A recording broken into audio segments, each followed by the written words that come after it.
새민족교회 37번째 생일을 축하합니다.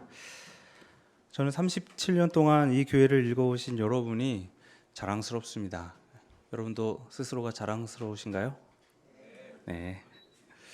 그래서 남들에게 이 교회를 자랑할 때가 많은데 막상 이 교회를 설명하려고 하면 설명이 점점 길어진다는 사실을 발견하곤 합니다. 영화 1987 보셨나요? 거기 설경구가 지붕에 매달리는 향림교회라는 곳이 나오는데 그런 느낌의 교회고요. 이렇게 설명을 하다 보면 구차하다는 생각을 합니다. 과연 새민족교회란 무엇일까요? 교회의 형태를 크게 둘로 나누자면 공교회가 있고 개교회가 있습니다. 이 공교회는 라틴어로 가톨릭이라고 불리는 보편교회입니다. 여기가 검증된 본점이라는 말이죠. 이 공교회가 각 지역으로 뻗어나가서 세워지는 교회들이 개교회, 지교회라고도 합니다. 그러니까 이 망원동에 위치한 우리 새민족교회는 공교회예요, 개교회예요? 개교회입니다. 하지만 우리도 대한예수교 장로회 통합이라는 교단에 소속되어 있고 또 세계교회가 함께 사용하는 이 교회력 성서 정과를 사용하고 있습니다. 또 우리는 굉장히 전례적인 예배를 드리기 때문에 공교회성이 매우 짙은 개교회라고도 할 수 있겠습니다. 하나의 개교회가 공교회성을 갖고 있다고 말할 때 그것의 기준이 되는 것은 무엇일까요? 그러니까 우리가 오리지널에서 뻗어나온 분점이다. 그러니까 본점이 있고 분점이 있는데 이것을 연결하는 것은 교단일까요? 아니면 성서일까요? 또 아니면 주교일까요? 그것은 바로 사도 베드로와의 연결입니다. 오늘 예수께서 제자들에게 묻지요. 세상에는 나를 보고 예언자라 하는 사람들도 있고 또 도덕 선생 또는 혁명가라고 하는 사람들도 있는데 그렇다면 너희는 나를 누구라고 하느냐? 시몬이 정답을 말합니다. 당신은 그리스도십니다. 예수는 정답을 말한 시몬에게 락, 반석이라는 뜻의 베드로라는 이름을 주시고 또 보너스로 하늘나라 열쇠까지 주십니다. 이제 내가 무엇이든지 땅에서 매면 하늘에서도 매일 것이요 땅에서 풀면 하늘에서도 풀릴 것이다. 베드로는 그렇게 하늘과 땅을 연결하는 상징이 되었습니다. 가톨릭 교회 1대 교황이 누구죠? 베드로입니다. 그래서 그 하늘나라 열쇠가 지금은 프란치스코 교황에게까지 전달되었고 그로 인해 가톨릭 교회는 하늘과 땅을 연결하는 교회가 되었다고 자처합니다. 그래서 그런지 이런 공교회는 종교개혁 때 떨어져 나갔던 교회들, 그러니까 장로교회나 혹은 감리교회 혹은 루터교회를 교회라고 인정하지 않는 경향이 있습니다. 지금도 같이 이런 어떤 개혁교회들과 예배를 드리거나 성찬을 나누지 않습니다. 우리 새민족교회는 명동성당 앞에서 쫓겨나는 이들과 예배를 드릴 때 몇몇 가톨릭 교인들에게 대놓고 무시를 당하기도 했습니다. 이 새민족교회가 교회냐고요?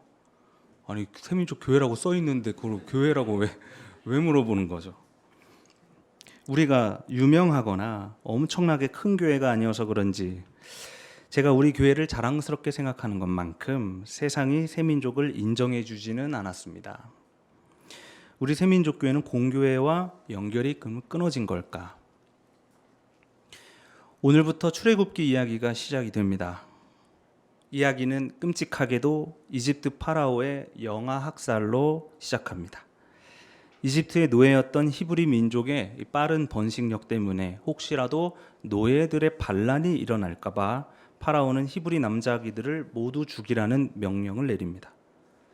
하지만 그 중에서 한 어머니는 갈대 상자를 방주로 만들어서 한 아기를 강물에 띄웁니다. 그 갈대 상자는 그 나일 강물을 따라서 흐르고 흘러 파라오의 딸에게까지 도달합니다. 공주는 그 아기가 히브리 남자 아기라는 것을 알았지만 차마 죽일 수는 없었어요. 너무 귀여웠나 봐요. 그래서 공주는 그 아기를 기르기로 합니다. 공주는 그 아기의 이름을 물에서 건졌다고 해서 뭐라고 짓죠? 모세라고 지었습니다. 이집트 제국은 예방 차원에서 혹시 모를 반란의 씨를 자르고자 군사까지 동원했는데 그 전쟁터 사이에서도 불량품 하나가 통과되었습니다. 심지어 그 아기를 직접 거두고 키워주기까지 합니다. 훗날 이 아이가 반란의 주동자가 될 것이라는 사실을 꿈에도 모른 채요.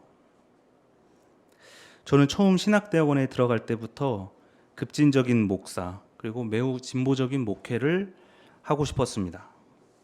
면접을 볼 때 최대한 숨기기는 했는데 새어 나왔나 봐요. 그래서 어떤 교수가 저보고 좌파냐고 물어보기도 했습니다. 그래서 얼떨결에 네라고 대답했습니다. 그러자 그 교수가 저 같은 사람은 우리 학교에 어울리지 않는다고 말했습니다. 저는 어떻게 됐을까요? 면접 점수는 낮았지만 다른 시험을 어찌나 잘 봤는지 어찌됐든 저는 학교에 들어갈 수가 있었습니다. 그 해의 학교는 저 같은 불량품을 잡아내려고 면접을 강화했다고 합니다. 하지만 그 사이에서도 불량품 하나가 통과되었습니다. 저는 새민족교회가 그런 교회라고 생각합니다. 지금은 공교회가 비웃는 개교회, 100명도 안 되는 사람들이 만든 가난한 교회, 세상 누구도 신경 쓰지 않는 망원동 구석에 위치한 그저 그런 교회일지 모르겠으나 훗날 이 교회는 이집트 노예들 해방하는 반란을 주도할 것입니다. 아멘이십니까? 네. 요즘 한국 기독교 교회 협의회 NCCK가 시끄럽습니다. 이 NCC는 에큐메니칼, 즉 교회 일치를 위해 모인 교단 협의체입니다. 그러니까 한 기총이 보수라면 NCC는 상대적으로 진보라고 할 수 있겠죠. 에큐메니칼 운동을 꿈꾸는 많은 사람들이 NCC에 기대를 많이 했습니다. 그런데 재작년 이용정 총무가 노태우 장례식에 가서 용서를 선언해서 논란이 되었고, 또 최근에는 명성교회 사람 김종생 목사가 총무가 되어서 논란입니다. 많은 사람들이 이런 사태에 유감을 표하며 피켓을 계속 들고 있습니다. 또 올해 초에는 각 교단이 NCC에게 차별금지법과 동성애에 대해서 확실히 입장을 말하라고 압박을 줬는데 그것들은 모두 인권센터의 독자적인 행동이었다면서 NCC는 선을 그었습니다. 그들이 그간 일궈온 인권운동 그리고 에큐메니칼 운동은 이제 길을 잃은 듯 합니다. 교회 일치로 번역되는 에큐메니칼, 이 NCC가 챙기려던 에큐메니칼은 도대체 무엇이었을까요? 그들은 교단을 챙기려고 했던 것 같습니다. 결국 돈이요. NCC는 대부분 교단의 분담금으로 운영되기 때문에 교단이 당장이라도 협의체를 탈퇴하면 막막한 일이죠. 그래서 물론 이런 타협에 이해가 안 되는 것은 아닙니다. 당장 직원들 월급은 어떻게 주라는 거냐고 묻는다면 제가 할 말은 없습니다. 제가 줄 건 아니니까요. 그러나 저는 이런 것이 결국에 에큐메니칼은 아니라고 생각합니다. 에큐메니칼이 무엇입니까? 애초에 이 교회가 왜 모였습니까? 지난날 동안 교회가 나뉘고 또 각자가 확장되는 동안 가난과 불평등, 전쟁과 기후위기와 같은 이 땅의 문제들은 단 하나도 해결되지 않았다는 이 선교 신학적인 반성으로 등장하게 된 것이 바로 에큐메니칼 운동입니다. 이제 우리 교회들이 서로 나뉘지 말고 교단들이 서로 분리되지 말고 같이 모여서 이 땅의 문제들을 해결해 보자고 1948년 암스테르담에서 WCC라는 이름으로 처음 모였고 또 2013년 부산을 거쳐서 지금 여기까지 오게 된 것입니다. 현재 한국 에큐메니칼 지도자들이 교단은 챙겼을지 몰라도 이 땅의 문제들, 우리가 해결하고자 처음에 가졌던 이 문제들, 우리가 모인 본래의 목적은 잃어버린 꼴입니다. 교단 협의체에서 한국 정교회 대주교, 대한성공회 주교, 장로교 총회장들과 감리교 감독이 모여서 이야기하고 무언가를 협의하는 것, 물론 굉장히 의미 있다고 생각합니다. 그러나 제가 그동안, 또 우리가 그동안 거리에서 동지들과 십자가를 세우고 투쟁할 때에 그 공교회적인 만남들이 도대체 이 거리에 무엇을 주었는가 생각해보면 그다지 도움이 되지 않았던 것 같습니다. 심지어 같이 가는 느낌조차 받지 못했습니다. 인권, 노동, 빈민, 여러 현장들에는 거리에서 뛰는 활동가들의 피와 땀이 넘치도록 흘렀지만 적어도 제가 있었던 현장에는 주교들과 총회장들의 작은 기도 소리조차 들리지 않았습니다. 2016년 4월 저는 서대문 옥바라지 골목을 재개발과 강제 집행으로부터 지키기 위해 구본장여관 301호로 갔습니다. 그곳에서 기독교 감리회 이종건 전도사와 기독교 장로회 오세요 전도사를 만났습니다. 젊고 뜨거운 마음에 우리 자본주의라는 이 감옥에 갇힌 이 도시를 옥바라지 해보자 라는 포부를 드러내면서 옥바라지 선교센터를 만들었고 지금까지 거리에서 투쟁을 하고 있습니다. 저는 당시에 예수교 장로회 전도사였기 때문에 우리는 여기 옥바라지 골목에 기감, 기장, 예장 다 모였다. 이게 에큐메니칼이다 라고 웃어댔습니다. 그때는 농담으로 말했지만 이제 와서 생각해보니 맞는 말 같습니다. 에큐메니칼은 바로 교단을 넘어서 고난 현장에 모이는 그리스도인들을 말하는 것입니다. 한국 에큐메니칼 운동이 놓친 것은 이런 고난 현장 외에도 또 하나 있습니다. 그것은 바로 교회입니다. 여러분, 교회가 무엇입니까? 교단이 교회입니까? 아니면 대주교가 교회입니까? 바로 여러분이 교회입니다. 솔직히 말해서 누가 NCC 총무가 된다고 한들 우리 신앙생활과 에큐메니칼 선교와는 큰 상관이 없지 않나요? 사실 그렇게 관심이 없지 않습니까?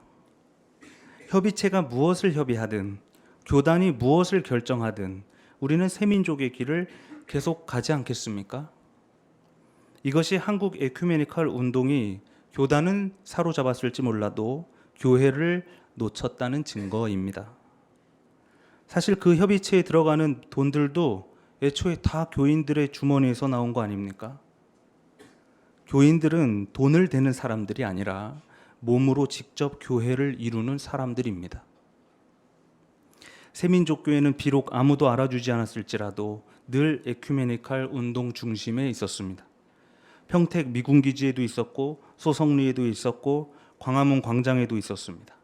LG 트윈타워 앞에서는 쫓겨나는 해고 노동자, 청소 노동자들과 함께 했었고 또 안산에서는 세월호 유가족들과 함께 있었고 이태원에서는 이태원 참사 유가족들과 함께 있었고 명동에서는 쫓겨나는 세입자들과 함께 있었고 세종 호텔에서는 해고당한 노동자들과 함께 있었습니다. 우리는 고난과 신음이 있는 곳이라면 어느 곳이라도 달려가서 하나님께 예배했잖아요. 총회장의 허락을 기다리지도 않았습니다. 새민족은 그리스도 신앙이 가리키는 대로 우리가 마땅히 가야 할 그곳을 향해 몸을 움직였던 교회입니다. 여러분, 베드로의 하늘나라 열쇠가 어디에 있습니까? 바티칸에 있습니까? 아니면 종로가 총회 사무실에 있습니까? 그 하늘나라의 열쇠는 바로 새민족 교회 여러분에게 있는 것입니다. 여러분이 땅에서 매면 하늘에서도 매일 것이고 또 여러분이 땅에서 풀면 하늘에서도 풀릴 것입니다. 이 땅과 하늘을 연결하는 열쇠는 바로 여러분의 몸, 우리의 몸으로 이루는 에큐메니칼 운동입니다. 모든 생명들이 본래 숨을 되찾을 수 있도록 하나님의 창조 사역에 기꺼이 동참하고 헌신하는 교우들의 몸이야말로 에큐메니칼입니다. 로마서에서 오늘 바울이 이렇게 말합니다. 형제자매 여러분, 여러분의 몸을 하나님께서 기뻐하실 거룩한 산 제물로 드리십시오. 이것이 여러분이 드릴 합당한 예배입니다. 에큐메니칼 교회 운동이요, 돈으로 하는 거 아닙니다. 정책으로 하는 것도 아닙니다. 어떤 협의체 협의로 하는 것도 아닙니다. 교단이 하는 것도 아닙니다. 에큐메니칼 교회 운동은 바로 하늘나라 열쇠를 쥐고 있는 교회, 우리가 우리의 몸으로 직접 이뤄내는 예배입니다. 사랑하는 교우 여러분, 오늘도 하늘의 문을 열고 있는 우리 새민족교회가 저는 너무 자랑스럽습니다. 우리 계속해서 가난한 몸으로, 나약한 몸으로 하늘의 문을 여는 그런 교회가 됩시다. 우리가 가진 이 열쇠, 우리의 몸으로 하늘과 땅을 연결할 때 비로소 우리는 흔들리지 않는 반석, 이 베드로 위에 우뚝 선 교회가 될 것입니다. 히브리 노예들의 해방을 선포하는 그런 교회가 될 것입니다. 앞으로도 새민족이 만들어갈 에큐메니칼 가운데 우리 창조주 하나님과 구원의 그리스도, 그리고 우리를 뜨겁게 하시는 성령께서 영원토록 함께 하실 것입니다. 오늘 주신 말씀을 다 함께 묵상합시다.